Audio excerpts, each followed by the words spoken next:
March 12, 1944. Pearl Harbor, Territory of Hawaii. A logistics report marked "Confidential" reaches Admiral Chester Nimitz's desk. Fleet fuel reserves 18 days. The U.S. Third Fleet is burning 12 million gallons of fuel per week across the Pacific. Each gallon travels 6,000 miles through seas patrolled by Japanese submarines. In the past year alone, more than 140 Allied tankers have been sunk. Every invasion, Tarawa, Kwajalein, Saipan, depends on that liquid supply chain. At the same moment, a sealed package arrives from California's Bureau of Yards and Docks. Inside, plans for an underwater steel pipeline system that could feed whole fleets from hidden island depots. No one in Washington expects it to work. Within 18 months, that same concept will fuel the largest amphibious armada in history. The war's most decisive weapon won't fly, shoot, or explode. It will flow silently beneath the waves. In January of 1942, the Pacific stretched across 60 million square miles. No roads, no railways, no supply infrastructure of any kind. Every gallon of gasoline, diesel, or lubricating oil had to sail from California or the Persian Gulf. Charts covered the conference table at the Navy Department in Washington, D.C., and the ocean dominated half the map. The distances were staggering. From San Francisco to Tokyo, 5,000 miles. From the Panama Canal to Sydney, 7,000 miles. From Pearl Harbor to the Philippines, 4,800 miles. Every supply route crossed waters where Japanese submarines prowled. Every tanker that sailed carried not just fuel, but the lifeblood of offensive operations. Pre-war planners had expected bases like Manila and Singapore to serve as refueling hubs. Stockpiles would be positioned forward. The fleet would operate from secure ports with established infrastructure. By mid-1942, both Manila and Singapore were gone. The infrastructure was destroyed or in enemy hands. American forces were fighting from improvised bases scattered across thousands of miles of ocean. Tankers became prime targets. Japan's I-boats, long-range submarines capable of operating far from home waters, sank over 30% of U.S. shipping losses that year. Each tanker lost meant thousands of barrels that would never reach the fleet. Each sinking meant operations delayed, invasions postponed, airstrikes cancelled. Admiral Ernest J. King, Commander-in-Chief of the U.S. Fleet, understood the mathematics better than anyone. He put it plainly in a memo to the Joint Chiefs of Staff. Fuel is the limiting factor of every operation. Not ships, not aircraft, not ammunition. Fuel. Without reliable fuel delivery, no task force could remain in combat for more than 2 weeks. The fleet would steam to the target area, conduct operations, and then be forced to withdraw not because of enemy action, but because the bunkers were running dry. The Japanese knew this. Their strategy depended on it. Stretch the American supply lines, force them to operate at maximum distance, wait for the fuel to run out. Every mile gained toward Japan stretched the fuel line 10 miles longer. The problem was geometric, not linear. As the offensive moved west, the distance from California increased. The time at sea increased. The vulnerability to submarine attack increased. The number of tankers required increased. And the operational tempo, the ability to maintain continuous pressure, decreased. Something had to change. By mid-1943, the U.S. Navy operated 52 fleet oilers for over 600 combat ships. The oilers were purpose-built vessels, Cimarron-class and Kennebec-class, designed to refuel warships at sea. They were fast enough to keep pace with carrier task forces, and they carried sophisticated pumping equipment that could transfer fuel while both ships were underway. At Espiritu Santo in the New Hebrides, refueling at sea became routine. It was a complex operation. The oiler and the warship would steam on parallel courses, maintaining precise speed and distance. Hoses, heavy rubber lines reinforced with steel, would be shot across the gap using line-throwing guns. Sailors on both ships would haul the hoses into position and connect them to fuel manifolds. Then the pumping would begin. Hoses whipped across the gap between rolling ships. The ocean was never calm. Decks ran slick with oil, fuel oil, aviation, gasoline, diesel. Crews balanced between vessels, wrestling heavy connections in open water. A missed step could mean a man overboard. A broken connection could mean thousands of gallons lost, fire on deck, injury or death. An Essex-class carrier burned 100,000 gallons of aviation gasoline per day during active operations. A battleship consumed 8,000 gallons of fuel oil per day just cruising. A destroyer, 1,500 gallons.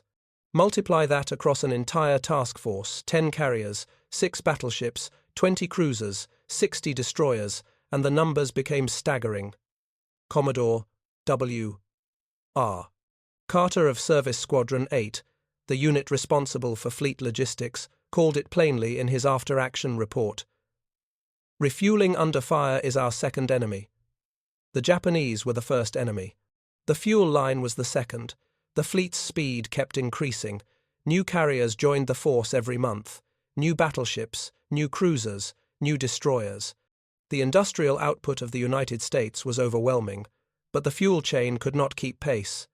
Each new offensive extended the danger zone for tankers. Each advance west meant more days at sea, more exposure to submarines, more vulnerability. The Navy needed more than tankers. It needed more than at-sea refueling. It needed fixed infrastructure in the forward area pipelines, storage tanks, pumping stations. It needed to turn the Pacific Islands into fuel depots. To keep fighting, the Pacific Fleet needed an invention, not another convoy. At Pearl Harbor Naval Construction Yard in November of 1943, engineers ran pressure tests on experimental sections of 4-inch steel pipe. The pipe sat in a hydraulic test rig, a steel frame that could simulate underwater pressure and stress. Water hammered through the system at 1,200 pounds per square inch. Weld seams hissed. Joints flexed. Gauges monitored for leaks. The concept drew inspiration from Operation Pluto Pipeline Under the Ocean, the British project that had laid fuel pipelines under the English Channel to supply forces in France after D-Day. Pluto used flexible pipe wound on massive reels, deployed from ships that could lay 20 miles of pipe per day. The system worked. Fuel flowed from England to France without surface tankers, but the Pacific was not the English Channel. The channel was 21 miles wide at its narrowest point, rarely more than 100 feet deep, and relatively calm.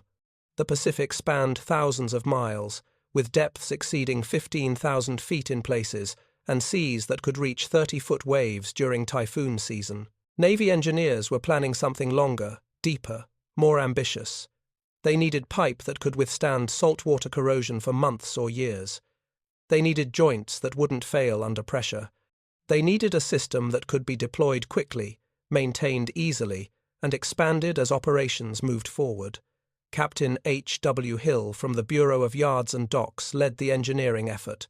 He worked alongside civilian engineers from Bechtel Corporation in San Francisco, men who had built pipelines across deserts and mountains, who understood pumping stations and pressure regulation, who could calculate flow rates and corrosion resistance. The first underwater pressure tests succeeded. 1,200 psi sustained for 36 hours. No leaks, no failures. The pipe held. The welds held. The coating layers of asphalt and lead applied over the steel prevented corrosion. If England could fuel an army across the Channel, America could fuel a fleet across the Pacific. In January of 1944, the experimental phase began in earnest. At Pearl Harbor's test range, a protected section of harbor, away from the main anchorage, Liberty ship YO-186 prepared for the first full-scale deployment test. The ship had been modified specifically for this mission. On its deck sat an enormous reel, 20 feet in diameter, wound with 3 miles of coated steel pipe. The operation began at dawn.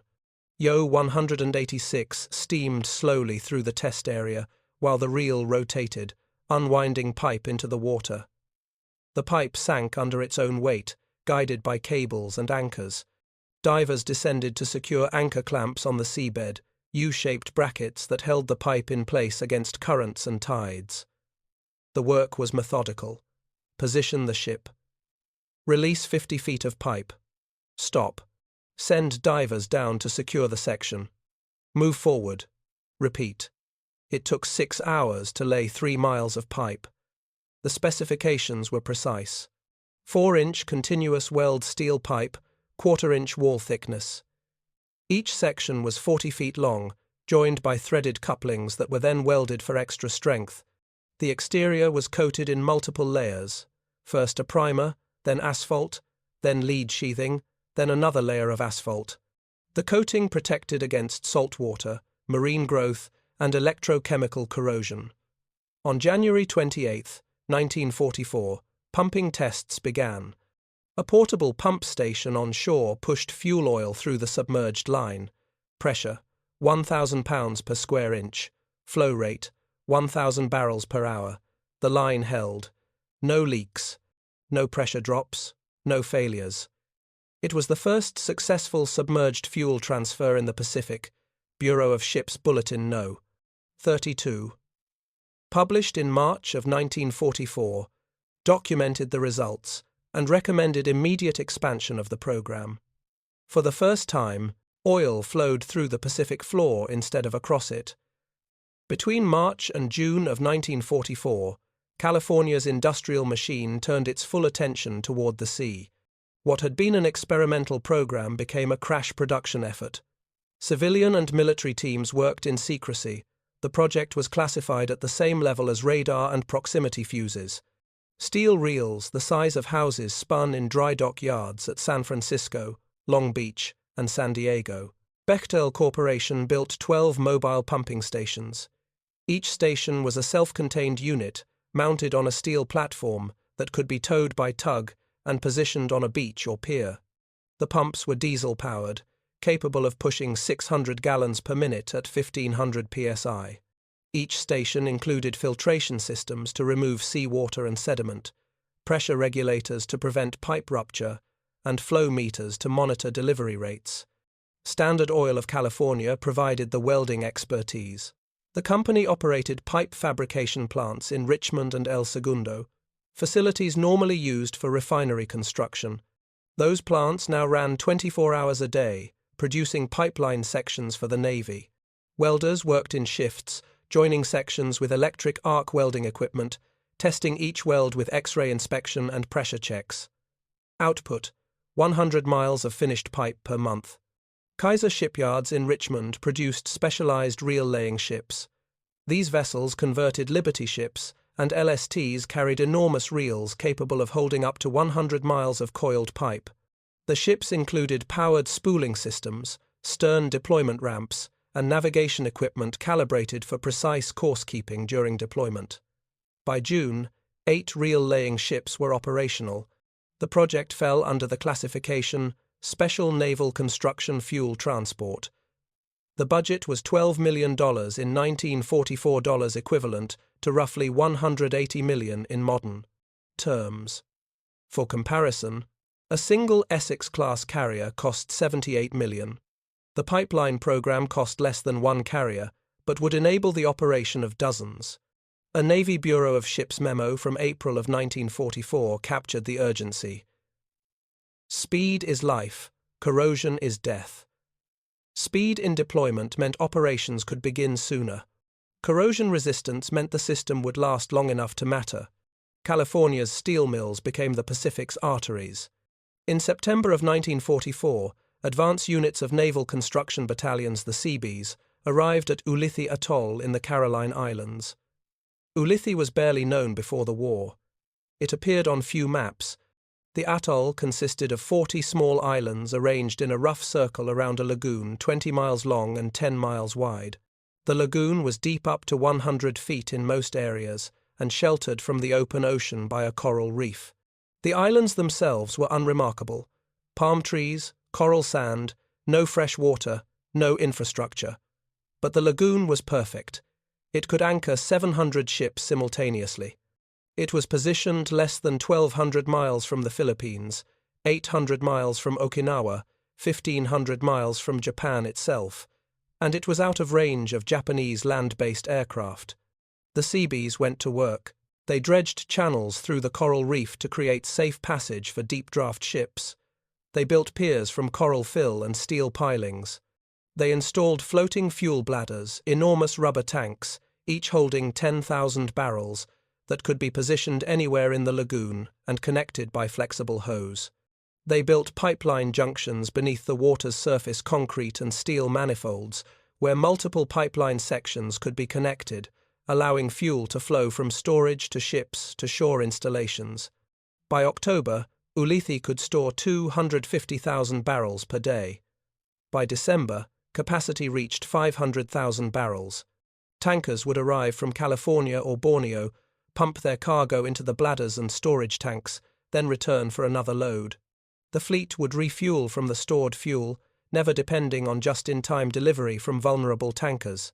Naval Construction Battalion Report No. 301, filed in January of 1945, documented the transformation in precise detail.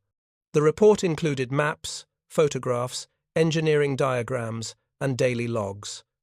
From Ulithi, underwater pipelines extended east to Saipan and Guam, forming the core of the Central Pacific supply chain. The strategic advantage was enormous. A carrier task force operating from Ulithi could strike targets across the Western Pacific and return to refuel without ever exposing tankers to enemy action. The Japanese knew Ulithi existed. Reconnaissance aircraft photographed it in late October, but by then it was already the world's largest naval base. Attacking it would require a major fleet operation, and Japan no longer had the carrier strength or fuel reserves for such an operation. By the time Japanese reconnaissance found Ulithi on their charts, it had already become the heart of the U.S. Navy. In November of 1944, the most challenging phase of the pipeline program began, connecting Ulithi to Saipan, a distance of 420 miles across open ocean. The route crossed deep water up to 3,000 feet in some sections and traversed coral ridges, underwater valleys, and areas of strong current. The section between Ulithi and Saipan required specialized techniques. In shallower waters near the atolls, divers could work at depths up to 100 feet, securing pipe to the seabed with anchor clamps and concrete weights. But in deeper sections, the pipe had to be weighted and simply allowed to sink, guided by survey ships using sonar and dead reckoning navigation. Divers wrestled with coral ridges 100 feet below the surface. They worked in teams of 4, 2 divers on the bottom, 2 standing by on the surface as safety backup. Each dive lasted 20 minutes, the maximum safe time at that depth before decompression became critical. The work was exhausting. Coral was sharp and unforgiving. Currents pulled at the pipe and the divers. Visibility was often less than 10 feet. Compressor hoses hummed on the surface, feeding air to the divers below. Each diver wore a Mark V diving helmet, a copper and brass helmet weighing 35 pounds, connected to the surface by air hose and communication line. The suits were canvas and rubber, the boots lead-weighted. Total weight of gear, 200 pounds. The engineering solutions were innovative. Flexible couplings, swaged joints that allowed the pipe to bend slightly without breaking were used at regular intervals to accommodate seabed irregularities. Cathodic protection systems, sacrificial zinc anodes attached to the pipe, prevented electrochemical corrosion in salt water. Underwater welding equipment, electric arc systems in waterproof housings, allowed repairs and connections to be made on the seabed without raising the pipe to the surface. These techniques were being used for the first time in Pacific operations. There were no manuals, no established procedures. The Seabees and Navy divers were inventing the methods as they worked. The human cost was real. 4 divers died during the Ulithi-Saipan pipeline construction, 2 from decompression sickness, the bends caused by ascending too quickly after deep dives, 1 from equipment failure when an air hose ruptured, 1 from drowning when strong currents pulled him away from the dive site and he couldn't regain the surface before his air supply ran out. Their names were recorded in Seabee logs. Chief Petty Officer Robert Mancuso, Petty Officer First Class David Chen, Seaman James Kowalski, Seaman Thomas Riley. They were buried at sea with full honours. By January of 1945, a 30-mile section of the Ulithi-Saipan line was completed and operational. Flow testing showed 1,800 barrels per hour at operating pressure. The section proved the concept. Longer sections, eventually reaching 120 miles continuous, would follow over the next 3 months. Every gallon that reached the fleet passed through a graveyard of coral and steel. In June of 1944, the pipeline system faced its first major operational test during the Battle of the Philippine Sea. Task Force 58, the U.S. Navy's main carrier striking force, launched the largest carrier air operation of the war to that point. The target was the Japanese mobile fleet, which had sortied from its bases in the Philippines to intercept American forces invading Saipan. Task Force 58 included 15 fleet carriers and light carriers carrying more than 900 aircraft. Supporting the carriers were 7 fast battleships, 13 cruisers, and 69 destroyers. The force consumed fuel at a staggering rate. Carriers launching and recovering aircraft burned twice as much as normal cruising. Battleships steaming at high speed to keep pace with carriers burned 3 times normal consumption. Destroyers on anti-submarine patrol burned fuel constantly. Without Ulithi and the underwater pipeline network, the task force would have needed continuous underway, refueling from vulnerable tankers. Instead, fleet oilers remained stationed behind the screen, pumping fuel from Ulithi via the submerged lines.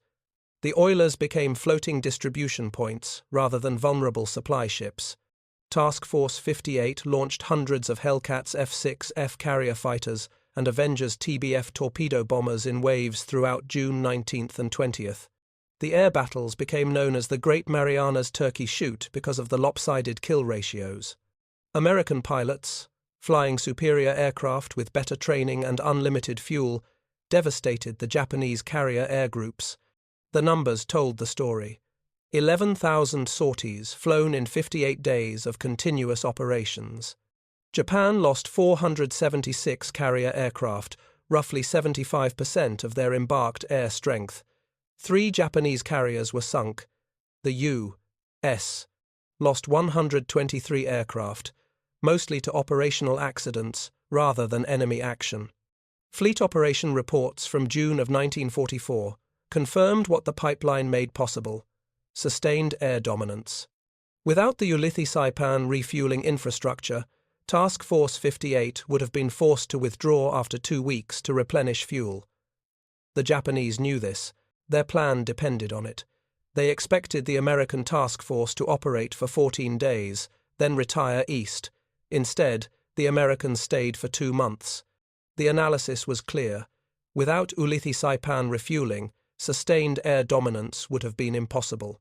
The Americans would have won the battle, but not achieved the complete destruction of Japanese carrier aviation.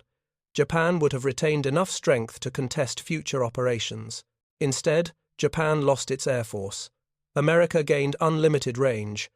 By April of 1945, Operation Iceberg, the invasion of Okinawa, tested the underwater pipeline system under the most extreme conditions of the war. Okinawa was 350 miles from Japan. It was within range of thousands of Japanese land-based aircraft, and Japan had committed to a strategy of mass kamikaze attacks designed to destroy the American fleet through sheer numbers and sacrifice. The kamikaze campaign began on April 6, 1945. Wave after wave of aircraft, conventional fighters and bombers loaded with explosives, many flown by barely trained pilots on one-way missions, struck the American fleet off Okinawa. The attacks continued for 83 days. More than 1,900 kamikaze sorties were flown. Surface tankers were priority targets. A tanker hit by a kamikaze didn't just sink, it exploded. Aviation gasoline burned at temperatures exceeding 2,000 degrees. The fires were uncontrollable. The loss of life was catastrophic. By the end of April, 14 oilers had been damaged by kamikaze attacks. 2 were total losses, but the underwater pipeline system kept operating. Pumping stations on Okinawa's captured beaches continued delivering fuel through submerged lines to offshore distribution points. The lines themselves, buried beneath sand and coral, invisible from the air, were invulnerable to air attack. Even when kamikaze aircraft struck ships refueling from the system, the pipeline flow continued uninterrupted. The Pacific Fleet Fueling Summary for 1945, declassified in 1967, documented the numbers. 500,000 barrels pumped during the Okinawa campaign. 34 fleet ships damaged by kamikaze attacks. 0 pipeline-dependent infrastructure destroyed. Japanese command had assumed that fuel cutoffs would force American withdrawal. The assumption was logical. Every previous campaign had been limited by fuel endurance. Guadalcanal, limited fuel meant limited air operations. Tarawa, limited fuel meant tight operational windows. Saipan, limited fuel meant careful rationing. Okinawa should have been the same, only more so, because of the distance from American bases and the intensity of Japanese air attack. But the fleet remained supplied. Carriers continued launching strikes against targets in Japan itself. Battleships continued shore bombardment. Destroyers continued radar picket duty. The fuel never stopped flowing. Even under fire, the sea's hidden veins kept the war machine alive. In July of 1945, at Tokyo Naval Staff Headquarters, Japanese analysts prepared their final assessment of American fuel logistics. The document Imperial Navy Combined Fleet Analysis No. 28 was classified Most Secret and stamped with red ink for staff eyes only. The analysis was thorough. Japanese intelligence had tracked American tanker movements, monitored radio traffic about refueling operations, and estimated fuel consumption based on known ship types and observed operational tempo. The conclusion seemed inescapable. U.S. carrier task forces could operate continuously for approximately 30 days before being forced to withdraw for fuel replenishment. The math appeared solid. An Essex-class carrier held 450,000 gallons of fuel oil and 230,000 gallons of aviation gasoline. At combat consumption rates, that meant 12 to 14 days of operations. With at-sea refueling from oilers, that could be extended to 28 to 30 days. Then the task force would need to retire to Pearl Harbor or Ulithi, a round trip requiring minimum 2 weeks off station. Based on this analysis, Japanese operational planning assumed a predictable rhythm. American forces would attack for a month, then withdraw for 2 weeks. During the withdrawal period, Japanese forces could reposition, repair, and prepare for the next American offensive. The pattern had held through 1944, strike, withdraw, strike, withdraw. But in 1945, the pattern broke. American carrier forces remained on station for 40 days, then 50, then 60. Air strikes against the Japanese home islands continued daily from March through August.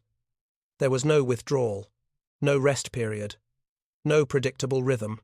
Intercepted American radio traffic decoded by Japanese signals intelligence showed normal refueling operations. But the frequency of those operations didn't match the estimated consumption rates. The carriers were refueling every 5 to 7 days, not every 12 to 14. The fuel was coming from somewhere close, somewhere hidden. Japanese reconnaissance aircraft were sent to search for hidden American tanker anchorages. They found Ulithi, which was already known. They found anchorages at Saipan and Guam, but they didn't find the pipeline network beneath the water. From the air, the ocean looked empty. The fuel appeared to materialize from nowhere. Imperial Navy Analysis No. 28, captured after Japan's surrender and translated by American intelligence officers, included a handwritten notation in the margin. Source of continuous fuel supply unknown. Estimate. Undersea cache system or underground coastal storage. The estimate was close but incomplete. There were coastal storage facilities, the visible part of the system, but the pipeline network that fed those facilities remained invisible. Japan had redeployed remaining air units based on the assumption that American forces would eventually exhaust their fuel and withdraw. By the time the redeployment was complete, Okinawa was already secure, and American forces were preparing for the invasion of Japan itself. Japan's last plan failed against a pipeline it never knew existed. In August of 1945, as Japan moved toward surrender, final fleet fueling operations took place at Ulithi, Leyte, and in the approaches to Tokyo Bay. The numbers were staggering. Since January of 1944, a period of 18 months, the underwater pipeline network had delivered more than 75 million barrels of fuel. 75 million barrels, approximately 3 billion gallons, enough to fill 5,000 Olympic-sized swimming pools. Enough to power every American carrier, battleship, cruiser, and destroyer through the final campaigns of the war. The system's operational efficiency was 90%, meaning only 10% of fuel was lost to leaks, evaporation, or operational spillage. By comparison, tanker convoy efficiency during the same period was 72%, with 28% lost to submarine attack, storm damage, and operational losses. Admiral Raymond Spruance, commander of the Fifth Fleet, included the pipeline system in his final after-action report. The quote became famous among Navy logistics officers, though it was rarely shared publicly. "Without fuel, tactics are theory. We maintained continuous combat readiness not through superior seamanship or tactics, but through superior logistics. The enemy fought to the last man. We fought to the last barrel, and we never ran out. The continuous fuel supply allowed the U.S. Navy to maintain combat operations until VJ Day without a single pause for fuel-related reasons. When Japanese representatives came aboard USS Missouri in Tokyo Bay on September 2, 1945, to sign the surrender documents, the Missouri had full bunkers. So did every American warship in the bay. The fuel had come through pipelines laid across the Pacific floor. The war's end was measured not only in bombs but in barrels. In September of 1945, at Saipan, Guam, and Ulithi, Seabee demolition teams began the process of recovering the underwater pipeline network. The work was methodical. Sections of pipe in shallow water less than 100 feet deep were cut using underwater cutting torches, capped with steel plates welded in place and hauled to the surface by crane barges. Deeper sections, those in water exceeding 200 feet, were simply abandoned in place. The pipe was cleaned of fuel residue, filled with seawater, and allowed to settle on the seabed. Concrete anchors held the sections in place. Over time, coral would grow over the pipes, incorporating them into the reef structure. The pumping stations were dismantled and shipped back to California. Some were sold as surplus. Others were retained by the Navy for future use. The floating fuel bladders were deflated, rolled up, and stored. The reel-laying ships returned to merchant service or were placed in reserve. War contracts were terminated. Bechtel returned to civilian pipeline construction. Standard Oil returned to refinery operations. Kaiser shipyards began building cargo ships instead of military vessels. By November of 1945, more than 1,200 miles of pipeline had been recovered. The remainder, approximately 800 miles, was sealed and left on the seabed, where it remains today. An engineering memo from the Navy Bureau of Construction and Repair, declassified in 1963, served as the official epitaph for the program. System constructed for war, removed for peace, remembered for endurance. Total fuel delivered, 75,138,000 barrels. Operational reliability, 90%. Lives saved, incalculable. The ocean swallowed the arteries that once carried victory. Between 1946 and the 1960s, the underwater pipeline technology developed during World War II found new applications in the civilian world. Navy engineers briefed oil company executives in Washington, D.C., and along the U.S. Gulf Coast. The briefings were detailed. Pipe specifications, coating methods, deployment techniques, pressure regulation, corrosion prevention. The oil industry was immediately interested. Offshore oil drilling was in its infancy. Wells were being drilled in shallow water off Louisiana and Texas, but transporting the oil to shore remained a challenge. Barges worked but were expensive and vulnerable to weather. The Navy's wartime pipeline technology offered a solution. By 1948, the first civilian offshore pipeline was operational in the Gulf of Mexico, connecting a drilling platform to shore. The pipe used the same asphalt lead coating developed for the Pacific pipelines. The deployment used converted Navy reel-laying ships. The pumping stations were modified versions of the mobile stations built by Bechtel. During the Cold War, the technology influenced Navy refueling systems at forward bases. Submerged pipelines connected shore facilities to offshore anchorages at sites throughout the Pacific and Mediterranean. The systems remained classified until the 1980s. The technology also influenced the development of transoceanic communication cables. The techniques for laying and protecting submarine cables drew directly from the pipeline deployment methods. Engineers who had worked on the wartime pipeline program moved into the telecommunications industry, bringing their expertise with them. Naval Construction Bureau report from 1952, declassified in 1984, traced the lineage. The undersea pipeline program of World War II established fundamental principles for all subsequent seabed construction. Methods developed under wartime necessity became peacetime practice. The sea floor became America's new frontier of logistics. The impact extended beyond engineering. The program demonstrated that large-scale, classified industrial projects could be completed quickly when civilian and military organizations worked together. The model influenced post-war defense programs, including radar networks, missile systems, and nuclear submarine construction. But the most important legacy was simpler. The program proved that victory depended not just on firepower, but on logistics, not just on tactics, but on fuel, not just on fighting, but on feeding the fight. The Pacific War was won not only by courage or firepower, but by engineers who turned the ocean into an ally. They built a system that couldn't be seen, couldn't be bombed, and couldn't be stopped.